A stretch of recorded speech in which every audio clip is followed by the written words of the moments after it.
Hi, my name is Carmen.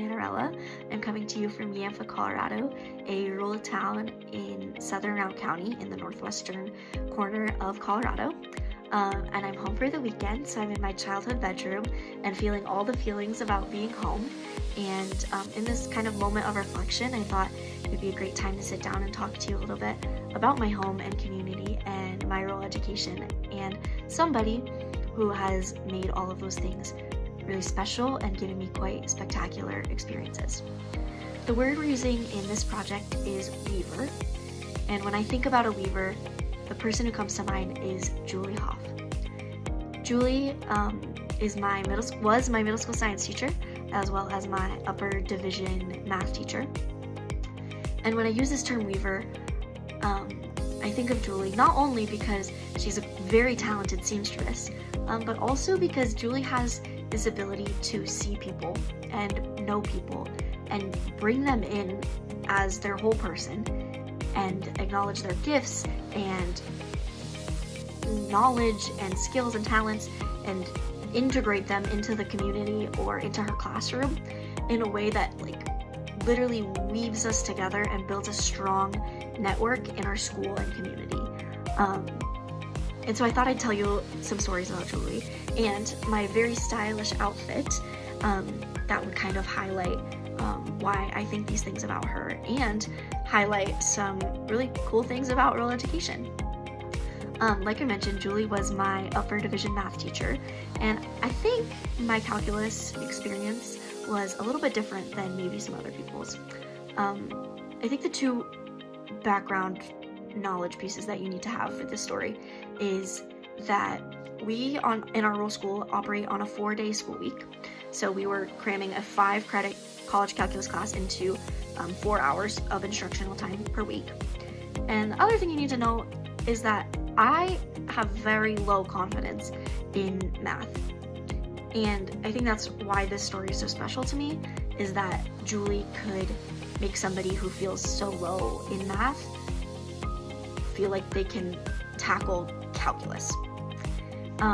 So that being said, we didn't have a lot of time, and we had some students in the class who felt like they needed more support or just more instructional time overall.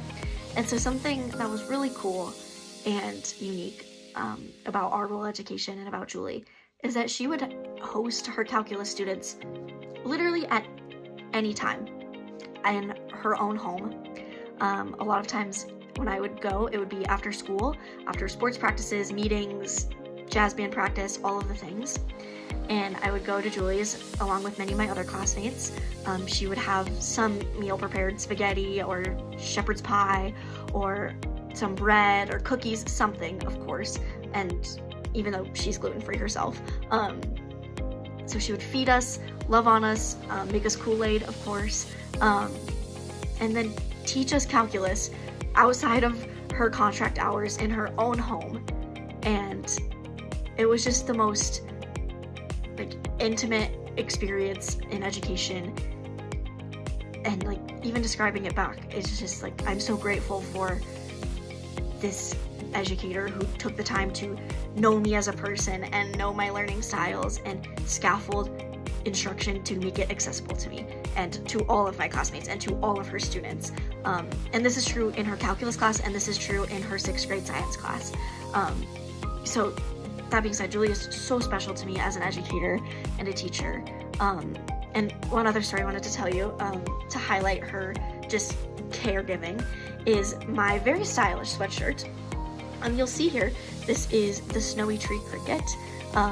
In our pre-calculus class, there was this equation that came up a lot about the snowy tree cricket, because the snowy tree cricket chirps at a certain number of chirps per minute based on the temperature. And so we did a lot of work with this equation, and a lot of work, to the point where I was a little annoyed with the snowy tree cricket, and we would make some jokes about the cricket.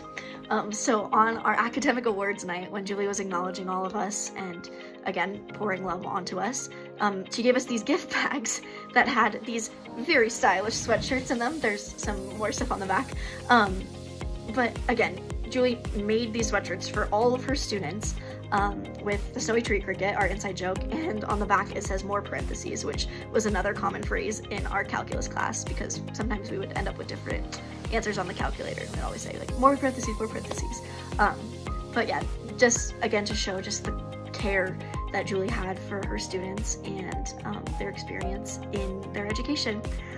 So this is what I'm noticing, and it matters to me obviously as a person who grew up in rural education, but it also matters to me as a person looking to be an educator and how I'm going to make my students and just people in my community in the future feel known and like they belong. And again, I'm just reflecting on the rural educators that I've had and how their knowledge and their care in knowing their students and bringing them into their community was game-changing for so many. So I hope that this has been a good story for you, and I hope you can take something like I have from my rural educators and from Julie. So thanks for listening, and we'll catch you next time.